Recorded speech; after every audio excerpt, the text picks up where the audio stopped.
ادھی میں بالکل ٹھیک، کچھ نہیں ہوا اور اب تو درد بھی نہیں ہو رہا۔ اب ایسے ہی سب کچھ چور چار کر آگے، امثال نے اسے مطمئن کرتے ہوئے کہا۔ وہ جب صحت آئی کی بات پوچھے جا رہا تھا، امثال درد تو نہیں ہو رہا؟ ٹھیک ہونا کبھی اس کا ماتھا چوم رہا تھا، کبھی اس کے گال۔ اس وقت وہ نہایت ہی شدت سے عادل کا انتظار کر رہا تھا۔ زریاب بھائی، یہ عادل کہاں گیا ہے؟ ادیت نے ہال میں آتے زریاب سے پوچھا۔ تم کیوں پوچھ رہے ہو؟ زریاب نے شہریار کی طرف دیکھا۔ بس ایسے ہی، ذرا کام تھا اسے، ادیت نے دانت کچکچاتے ہوئے کہا۔ مجھے نہیں پتا، شاید ڈیوٹی پر چلا گیا ہے۔ شہریار کے نفے میں سر ہلانے پر اس نے کہا۔ ابھی وہ باتیں کر ہی رہے تھے کہ امان و عادل حال میں داخل ہوئے۔ اس کو اندر آتا دیکھا ادیت کا غصہ نیز سرے جاگا تھا۔ وہ ایک جس میں عادل تک جا پہنچا۔ شہریار نے امان کو گھورا تو اس نے کندھے اچکا دیے۔ تمہاری ہمت بھی کیسی امثال کو چوٹ پہنچانے کی؟ ادیت نے اس کا گریبان پکڑ کر گڑاتے ہوئے کہا۔ عادل بوکھلا کر رہ گیا تھا، اسے لگا تھا وہ تھوڑا چیخے چلائے گا، مگر اس نے تو سیدھا گریبان میں ہاتھ ڈال دیا تھا۔ اس کی آگ اگلتی سرخ آنکھوں کو دیکھا، اس کے جسم میں سرد لہر سی دوڑ گئی۔ سب گھر والے ہکا بکا اس کا رد عمل دیکھ رہے تھے۔ ساریہ بیگم آگے بڑھی تو ادیت نے انہیں وہیں روک دیا۔ ایسی بیکار تکلیف دی تھی اس نے تمہیں جو تم نے اسے زخمی ہی کر دیا۔ ادیت نے اس کے جبڑے پر مکہ مارا تو وہ لڑکھڑایا۔ اس کے سنبھلنے سے پہلے اس پر تھپڑوں اور گوسوں کی برسات کر دی تھی۔ سوری یار، وہ میں نے جان بوجھ کر نہیں کیا تھا۔ عادل نے منہ سے خون صاف کرتے ہوئے ہلکی آواز میں کہا۔ ساری حویلی میں رعب اور دبدبہ رکھنے والا شیر کی طرح دوڑنے والا عادل اس وقت ادیت کے آگے منمنا رہا تھا۔ اس کی حالت دیکھ امان کا شدت سے قہقہ لگانے کا جی چاہ رہا تھا۔ سوری سے اس کی تکلیف کم ہو جائے گی کیا؟ ادیت نے اسے ایک اور مکہ اس کی آنکھ کے قریب جڑا۔ ادیت، چھوڑے سے پاگل ہو گئے ہو کیا؟ شہریار نے اسے آگے بڑھ کر اسے عادل سے ہلا کیا تو ادیت نے پاس پڑا ہوا باز اٹھا کر اس کی طرف پھینکا جو اس کے کندھے پر لگا تھا۔ نہیں بھائی، آج مجھے اس سے پوچھ ہی لینے دے کہ اس کو آخر تکلیف کیا ہے امثال سے۔ پہلے بھی صرف اس کمینے کی وجہ سے آپ نے اسے ڈانٹا تھا اور امثال روئی تھی۔ کیا ہوا تھا؟ ذرا سی شرارت ہی تو کی تھی دونوں نے۔ جم کی مشینری خراب کی تھی، کوئی بم تو نہیں مارا تھا جو آپ نے نہ صرف انہیں جھٹکا بلکہ معافی بھی منگوائی تھی۔ ادیت کی بات سن کر سب کے منہ کھلے تھے۔ شہریار نے ان دونوں کی طرف دیکھا۔ یوں ان کی طرف مت دیکھیے، انہوں نے مجھے کچھ نہیں بتایا، بے خبر نہیں ہوں میں، چاہے جہاں بھی ہوں پل پل کی خبر رکھتا ہوں ان کی۔ اگر کچھ کہتا نہیں ہوں تو اس کا مطلب یہ نہیں کہ مجھے پتہ نہیں ہوتا۔ ادیت نے شہریار کو کہا تو وہ خاموش ہو گیا اور امثال کو اشارہ کیا۔ اس وقت وہی اسے کنٹرول کر سکتی تھی۔ ادیت، مجھے بہت بھوک لگ رہی ہے، ماما نے بھی کچھ کھانے کو نہیں دیا۔ تم چھوڑے سے مجھے برگر کھانا ہے، تم لا دو نا، امثال نے لاڈ سے کہا۔ اوکے میں لاتا ہوں امثال کو، کہتے ہوئے وہ دوبارہ عادل کی طرف مڑا۔ اور تمہارا اپنی بہنوں سے یا باقی حویلی کی لڑکیوں کے ساتھ جیسا بھی رویہ ہو، مجھے اس سے کی ٹکے کی پرواہ نہیں، لیکن امثال میری بہن ہے، اس کے ساتھ ایسا رویہ برداشت نہیں کروں گا۔ اس کی آنسو کی وجہ بننے والا انسان دوبارہ کسی قابل نہیں رہتا۔ تم کزن ہو، تمہاری پہلی غلطی تھی، اس لیے چھوڑ رہا ہوں، آئندہ خیال رکھنا۔ اس کا گریبان ٹھیک کرتے ہوئے ادیت نے چبا چبا کر کہا۔ عادل کو تو اس کے منہ سے لفظ بہن سن کر ہی ٹھنڈ پڑ گئی تھی۔ ایک بے ساختہ سی مسکراہٹ نے اس کے لبوں کو چھوا تھا۔ دریاب نے حیرانگی سے اسے دیکھا۔ لگتا ہے اس کی چوٹوں نے دماغ پر اثر کیا ہے، جو مار کھا کر مسکرا رہا ہے۔ دریاب نے امان کی کان میں سرگوشی کی بات میں بتاؤں گا، ابھی تو انجوائے کر، امان نے مسکراتے ہوئے کہا۔ ان کی خسر پسر پر دریاب نے دونوں کو گھورا۔ عادل بیٹا ٹھیک ہونا؟ خدیجہ بیگم نے آگے بڑھ کر اس کے نیل زدہ چہرے کو دیکھتے ہوئے کہا۔ کچھ نہیں ہوا، حالات ٹھیک ہے، یہ ہلکی سی چوٹ لگی، ادیت نے عادل کو گھورتے ہوئے کہا۔ نیل کر کے کہتا ہے کچھ نہیں ہوا، عادل نے بڑبڑایا۔ اس کی بڑبڑاہٹ سن کر امان کی کب کی رکی ہنسی چھوٹی سی، سب نے اسے حیرانی سے دیکھا۔ لالی، مجھے لگا تھا شاید میری اولاد ہی کس کی ہوئی، یہاں تو ماشاءاللہ سے آبے کا آبا ہی بگڑا ہوا ہے۔ ساریہ بیگم کی بات پر لالا روح نے امان کو گھورا۔ امان، تم عادل کو کمرے میں لے جاؤ، شہریار نے کہا تو امان نے سر ہلا دیا۔ یا اللہ، کہاں پھنس گیا ہوں ان بہن بھائیوں کے بیچ۔ اور اس کمینے شاعری کو دیکھو، اچھی طرح سے پٹوا لینے کے بعد کہہ رہے ادیت چھوڑو اسے، چور انسان جالا، اب تو ہی میری ننھی سی جان کی حفاظت کرنا، ورنہ ان لوگوں نے تو کوئی کسر نہیں چھوڑنی۔ اب میں پولیس اسٹیشن کیسے جاؤں گا؟ کیا بتاؤں گا کہ ہونے والے سارے سے پٹ کر آیا ہوں؟ اسے تو اچھا تھا میں وہیں ڈیرے پر ہی بیٹھا رہتا۔ عادل واش بیسن پر لگے شیشے کے آگے کھڑا ہو کر اپنے زخموں کا معائنہ کرنے کے ساتھ ساتھ مسلسل بڑبڑا رہا تھا۔ ہون پر لگے سہام پر ہاتھ لگایا تو کرا کر رہ گیا۔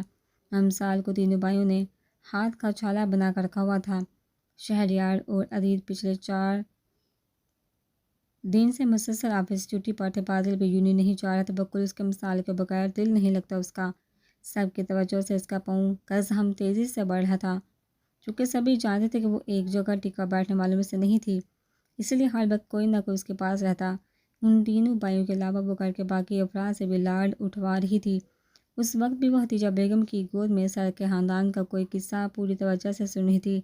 اچانک اسے ایک خیال آیا، خالہ جانی ہمارا ننیال کہاں ہے؟ میرا مطلب آپ و فاریہ خالہ کے علاوہ باقی لوگ کہاں رہتے ہیں؟ ہمارے ماموں مومانیاں نانا نانی وغیرہ۔ امثال نے سر اٹھا کر ان کی طرف دیکھا تو ان کے چہرے کی رنگت زرد پڑی تھی، جس سے امثال نے محسوس کیا تھا۔ تم بیٹھو بیٹا، میں ذرا کچن دیکھ لوں۔ ہتیجہ بیگم نے پھیکی مسکراہٹ کے ساتھ کہا اور اٹھ گئی۔ اندر آتے عادل نے ان کی اڑی رنگت صاف محسوس کی تھی، جبکہ امثال نے حیرانی سے باہر جاتے ہتیجہ بیگم کو دیکھا تھا۔ ہائے کزن، سکتے میں کیوں بیٹھی ہو؟ وہ ہے تم یہاں؟ امثال نے اسے دیکھتے ہوئے کہا۔ تمہاری خیریت دریافت کرنے آیا تھا۔ اچھا، کمال ہے، 4 دن بعد تمہیں میری خیریت دریافت کرنے کا خیال ہے؟ امثال نے جتایا۔ تانا دے رہی ہو؟ نہیں، جسٹ بات کی ہے میں نے۔ 4 دن بعد حال پوچھنے کا خیال آیا، اور وہ بھی خالی ہاتھ۔ بندہ کسی کی عیادت کے لیے جائے تو کچھ کھانے کو ہی لے جاتا ہے۔ تمہارے بھائی نے کسی قابل چھوڑا تھا مجھے؟ میرا جوڑ ہلا کے رکھ دیا، اٹھنے بیٹھنے سے قاصر تھا۔ عادل نے ہلکی سی مسکراہٹ کے ساتھ کہا۔ اب تم تانے دے رہی ہو مجھے؟ میری اتنی ضرورت کہا؟ عادل نے آنکھ کے قریب زحام پر ہاتھ پھیرا۔ وہ دراصل میں ہمت نہیں ہو رہی تھی، بہت شرمندہ ہوں، سوری میری وجہ سے تمہیں چوٹ لگی۔ عادل نے کان کھنچایا۔ وہ اٹس اوکے، تم نے کون سا جان بوجھ کر کیا تھا؟ امثال لاپرواہی سے کہا تھا۔ وہ اسے دیکھ کر رہ گیا۔ ویسے مجھے لگا تھا تمہارے سامنے جاؤں گا تو منہ توڑ دو گی میرا۔ ایسی بات نہیں، ویسے بھی میرا کوٹا عدید پورا کر چکا۔ امثال نے ہنستے ہوئے کہا تو اس کے گال پر ڈمپل پڑا، جس کو دیکھتے ہوئے عادل اسٹل ہوا تھا۔ خاک ہو گیا۔ امثال نے اس کے آگے چٹکی بجائی تو وہ سر پر ہاتھ پھیر کر رہ گیا۔ ویسے ایک بات پوچھوں؟ امثال اس کی طرف جھکی تو اس نے اس بات میں سالہ کہیں تم نے جان بوجھ کر تو نہیں کیا تھا، اور اپنے سارے حساب ایک ہی بار میں چکا دیے؟ لا حول ولا قوت، عادل نے سر جھٹکتے ہوئے کہا، جس پر وہ ایک بار پھر ہنسی تھی۔ اف، اس کا یہ بدتمیز ڈمپل، عادل بڑبڑایا۔ عدید اندر داخل ہوا تو عادل کو کمرے میں دیکھا اس سے گرا تم یہاں کیا کر رہے ہو؟ چھوڑو نا، عدید حال چال پوچھنے آیا تھا۔ امثال نے جلد سے کہا، مبادہ وہ کہیں پھر سے اسے پیٹ نہ دے۔ ریلی، عدید نے طنزیہ انداز میں کہا۔ میں امثال سے سوری کر چکا ہوں، عادل نے دھیمے لہجے میں کہا۔ ٹھیک ہے، تم جا سکتے ہو، عدید نے کہا۔ یار پلیز، عادل نے اس کے کندھے پر ہاتھ رکھا تھا۔ جانے دو نا عدید، اور وہ مجھ سے سوری کر چکا ہے، ہو جاتا ہے۔ اس وقت وہ غصے میں تھا، نہیں دیکھا ہوگا نا مجھے آتے ہوئے؟ امثال نے بات رفع دفع کرتے ہوئے کہا۔ مگر سالے، نو مور مگر بس اب آپ دونوں صلح کرے چلیے، اچھے بچوں کی طرح گلے ملیے اور دوستی کرے چلیے۔ شاباش، امثال نے کہا تو عدید کو ناچار اس کی طرف ہاتھ بڑھانا پڑا۔ عدید میں نے گلے ملنے کو کہا ہو کیا؟ عدید نے منہ بناتے ہوئے کہا۔ عادل کو گلے لگایا۔ عادل لالا، وہ میری دوست کی سالگرہ ہے، میں چلی جاؤں؟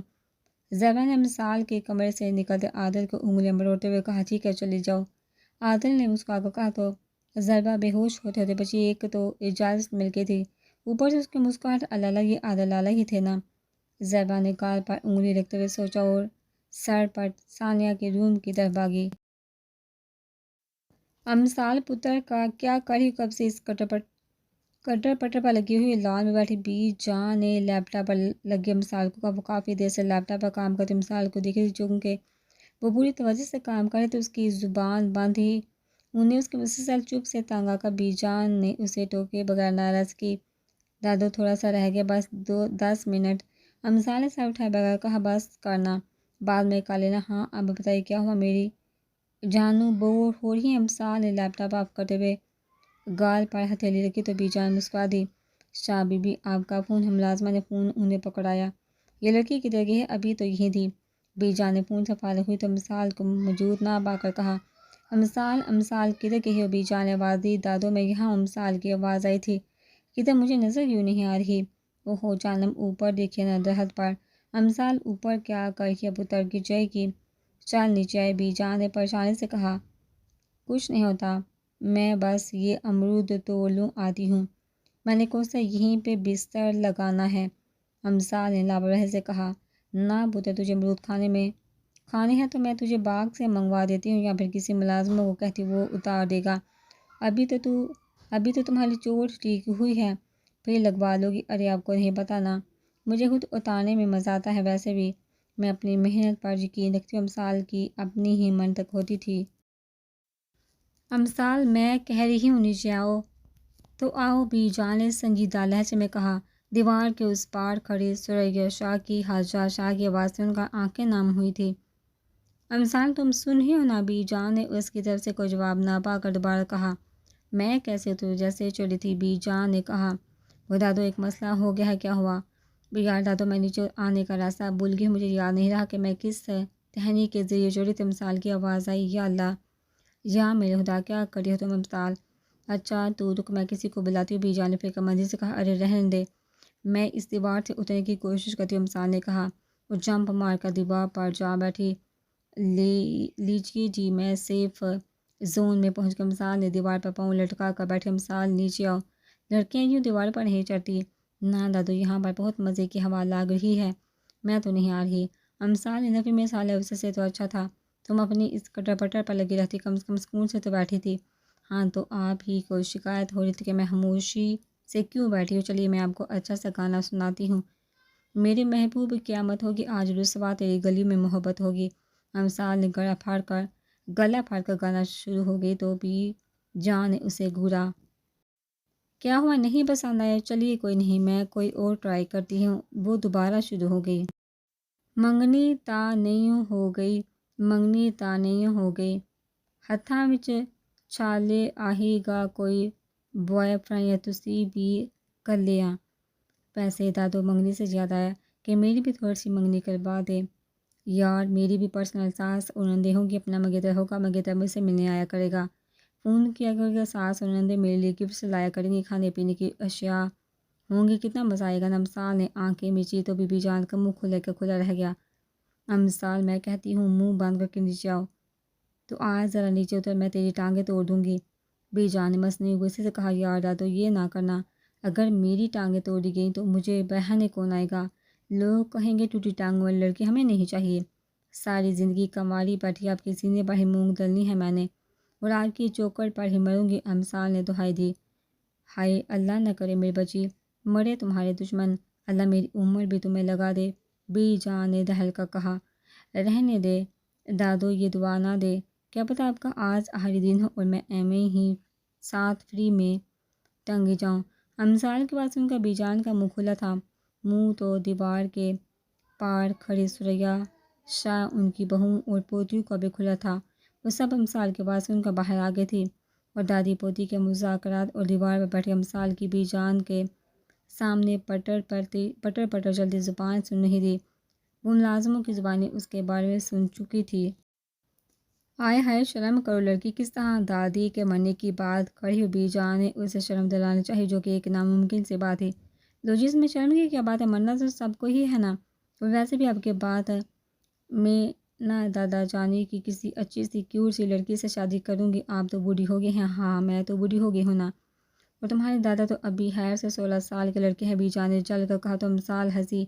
اوہو، تو حاجہ ڈارلنگ جیلس ہو رہی ہیں دادا جانی کی شادی کی بات سن کر امسال نے لب سکڑے۔ میں کیوں جیلس ہونے لگی، بی جان نے کہا۔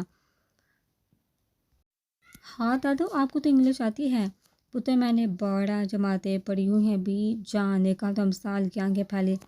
نہ کرے دادو یار، کیوں میرے گھٹنوں کو ہارٹ اٹیک دلوانا ہے؟ لو میں سچ کہہ رہی ہوں، اپنے خاندان کی پہلی لڑکی تھی جس نے 12 جماعتیں پاس کی تھی، بی جان نے پہاڑ سے کہا۔ واہ دادو، پھر تو آپ پڑھی لکھی شاہ بی ہوئی نا۔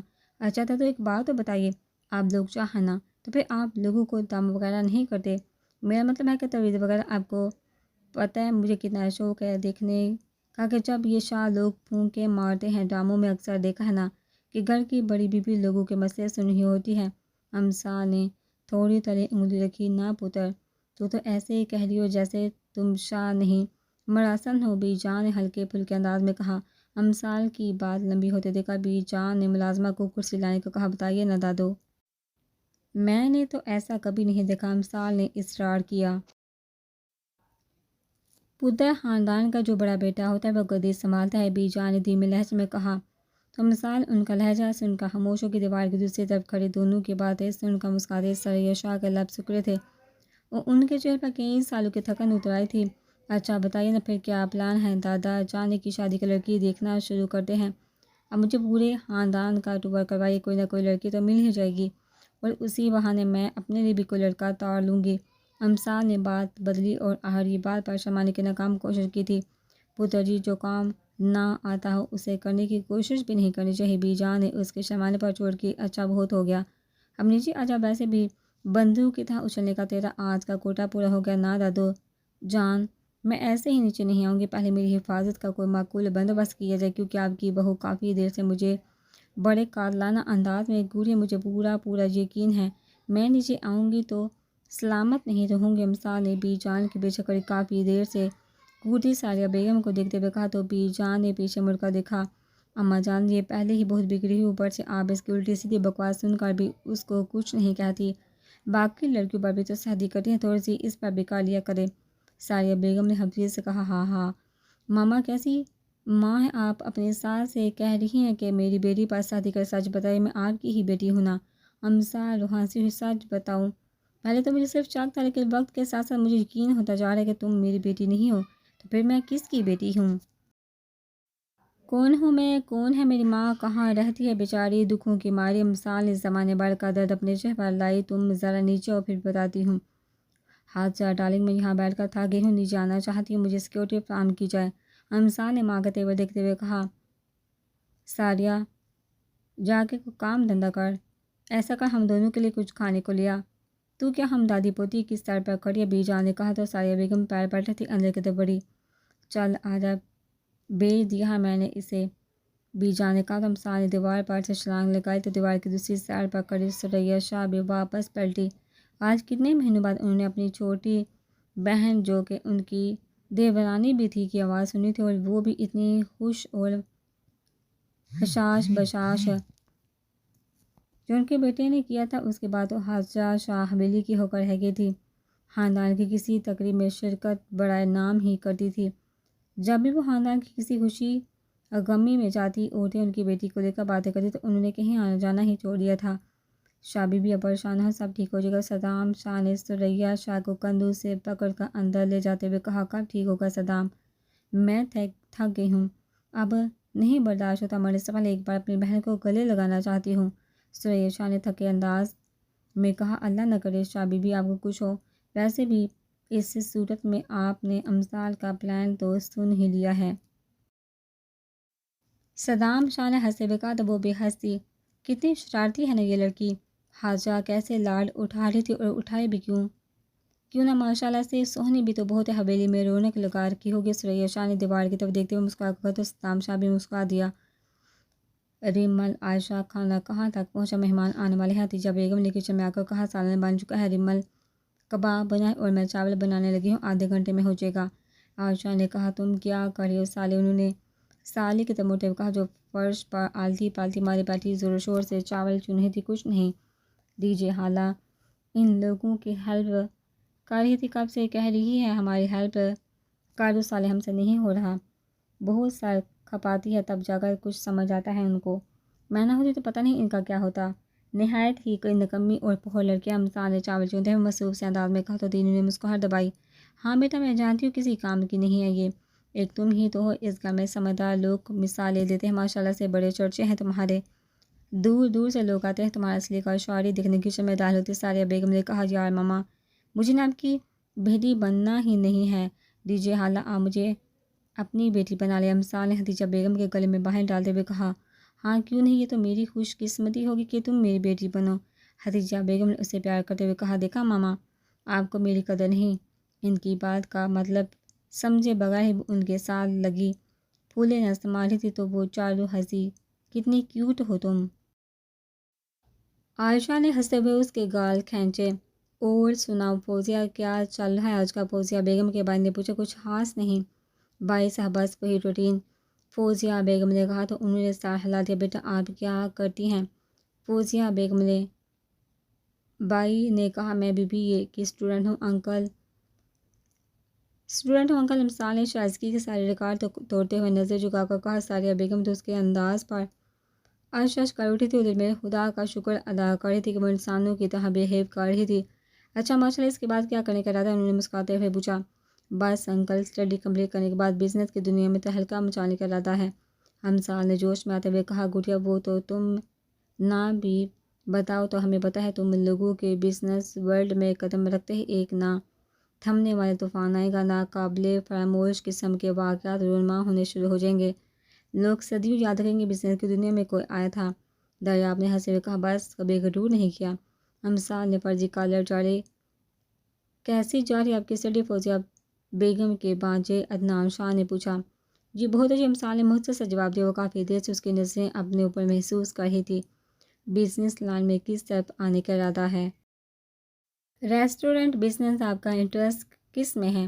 عدنان شاہ نے مسکراتے ہوئے کہا۔ وہ ہاں بات لمبی کی جا رہا تھا، کافی دیر سے تمیز کا مظاہرہ کرتے ہمسال کے صبر نے جواب دیا۔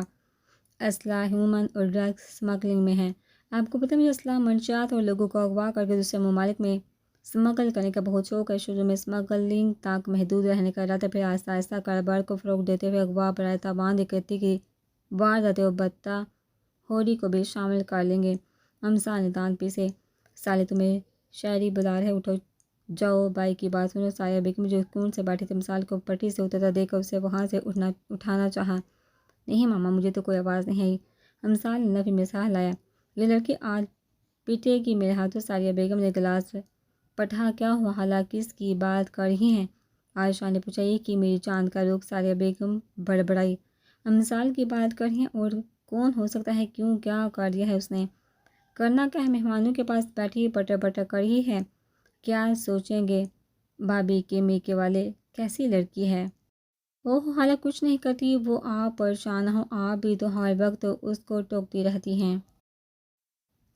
ایک تو مجھے سمجھ نہیں آتی، یہ ہر بندہ اس کی حمایت میں کیوں کھڑا ہو جاتا ہے؟ وہ پہلے بہت بگڑی ہوئی تھی، رہی سے ہی کثر یہاں آ کر پوری ہوگی۔ ساریہ بیگم زچ ہوئی۔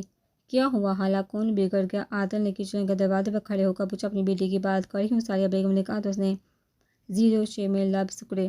اچھا عائشہ، مجھے ایک کپ چائے بنا دو، عادل نے کہتے ہوئے باہر نکل گیا۔ اچانک لاؤنج سے ہمسال کا قہقہ بلند ہوا تو ساریہ بیگم کا پارا ہائی ہوا۔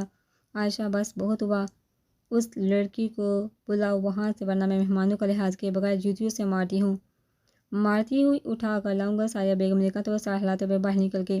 گڑیا، یہاں بات سنو۔ عائشہ نے لاؤنج کے دروازے پر کھڑے ہو کر ہمسال کو آواز دی تو وہ اٹھ کر باہر آئی۔ جی آپ کو کہیں کوئی کام تھا؟ اس سے پہلے وہ بات پوری کر دے، ساریہ بیگم نے اسے بازو سے پکڑا، تقریباً کھینچتے ہوئے لے جا کر اسٹڈی میں بیٹھے شہریار کے پاس پٹھا۔ پکڑ اسے، یہ اب یہاں سے ہلنی نہیں چاہیے، ورنہ میں بتا رہی ہوں شاعری بہت بری طرح سے پیش آؤں گی، ساریہ بیگم نے وارن کیا۔ کیا ماما، اب کیا کر دیا ہے میں نے؟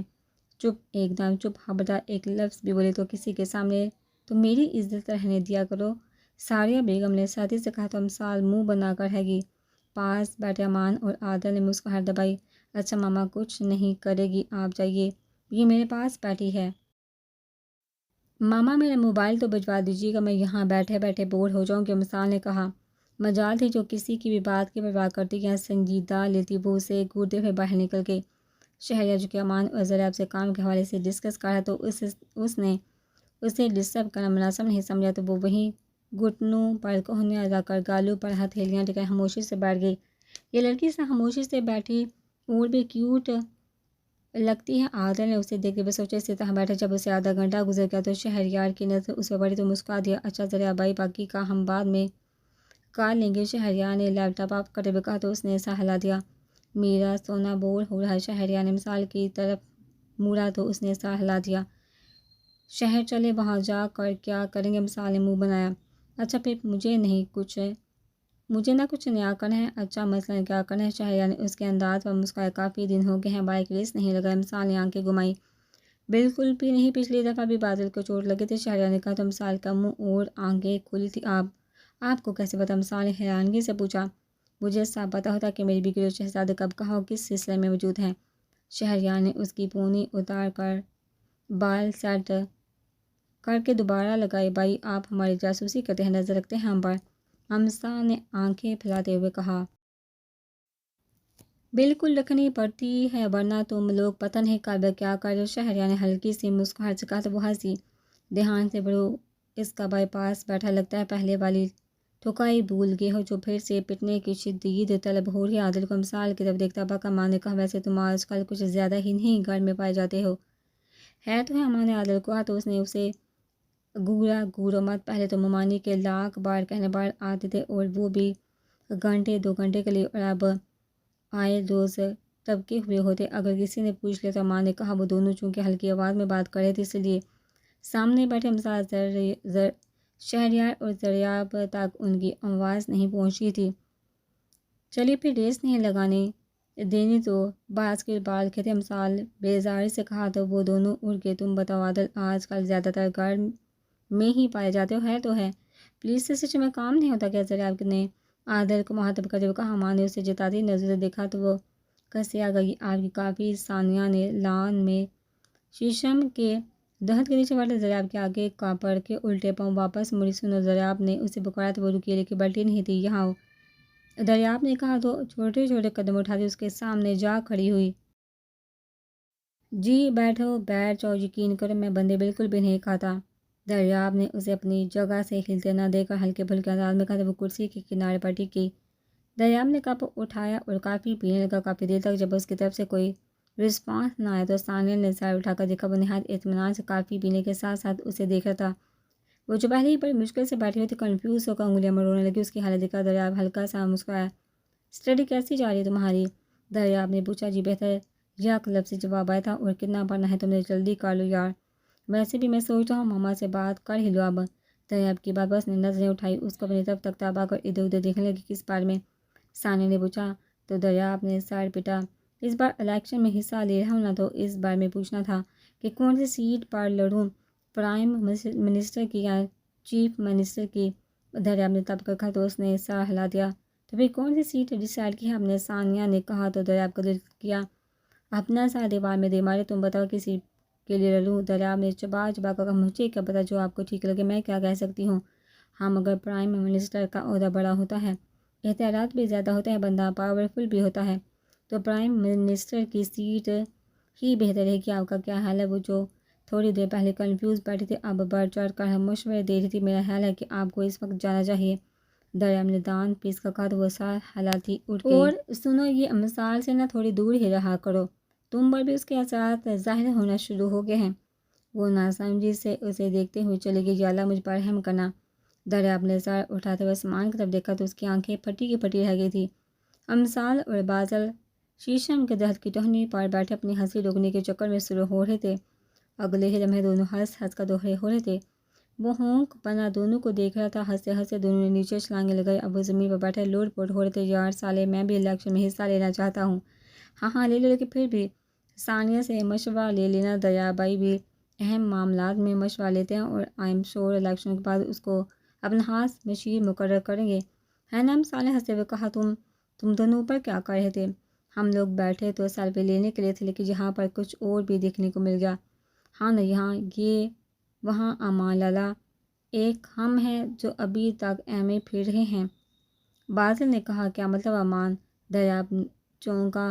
وہ امان لال اس سے پہلے وہ بات پوری کر، امثال نے اس کے پیر پر اپنا پیر مارا۔ وہ کرا کر ہے کیا؟ ٹالی تھلے بہ کے، ہاں بہ کے، کریے پیار دیاں گلاں، کریے پیار دیاں گلاں۔ وہ دونوں گلا پھاڑ کر شروع ہو چکے تھے۔ تم دونوں منہ بند کرنے کا کیا لوگے؟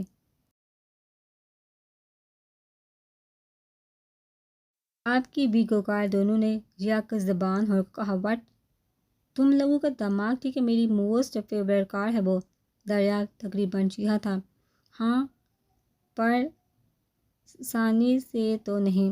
ویسے بھی اگر یہ بات عادل لالا کو پتہ چل گئی کہ تم ان کی بہن کو پٹا رہے تو کیا ہوگا؟ ہم سے بہتر جانتے ہیں آپ۔ امثال نے کہا، استغفر اللہ، پٹا نہیں رہا، شادی کرنا چاہتا ہوں۔ دریاب نے انہیں گھورا۔ اچھا چلیے چابی نکالیے، جلدی کریے۔ بازل نے کہا، نہیں بھائی، میں نہیں دے رہا، تم لوگ کوئی اور گاڑی لے لو یا پھر کچھ اور مانگ لو۔ دریاب نے صاف انکار کیا۔ ٹھیک ہے، ہم ادھی کے لیے ثانی کا رشتہ مانگ لیتے ہیں۔ آپ بتائیے، اس کا ہاتھ مانگنے آپ کے پاس آئیں یا پھر خدیجہ خالہ کے پاس جائیں؟ امثال نے آنکھیں مٹکائی۔ وٹ؟ وہ ایک بار پھر اچھلا۔ ہاں تو آپ نے خود ہی کہا کچھ اور مانگ لو، اب بتائیے۔ چابی یا ثانی واجبی کافی دنوں سے ہماری نظر تھی، پہلے سوچا ہوا تھا کہ بھائی سے کہیں گے، مگر اب تو مفت میں مل رہی ہے۔ امثال نے کہا، چاچا یہ لو، پکے بلیک میلر ہو تم۔ دریافت نے چابی نکال کر امثال کے ہاتھ بھر کے جو بادل نے اچک لی تھی۔ اب تم دونوں اپنا منہ بند رکھو گے۔ ابھی تھوڑی دیر پہلے یہاں پر جو چل رہا تھا وہ ہم نے نہ دیکھا نہ سنا۔ امثال نے بادل کے ہاتھ سے چابی چھینی، کسی سے تم پیار کرو پھر اقرار کرو، کہیں نہ پھر دیر ہو جائے، کہیں نہ پھر دیر ہو جائے۔ انگلی میں چابی کماتی وہ گنگناتی ہوئی چل دی، اس کے پیچھے بادل بھی ہو لیا۔ عادل ٹھیک کہتے، پورے فتنے ہیں، گھر کا کوئی کونا ان سے محفوظ نہیں۔ کتنے شوق سے لی تھی میں نے یہ گاڑی۔ وہ پورچ میں کھڑی اپنی گاڑی پر حسرت بھری نظر ڈال کر رہ گیا۔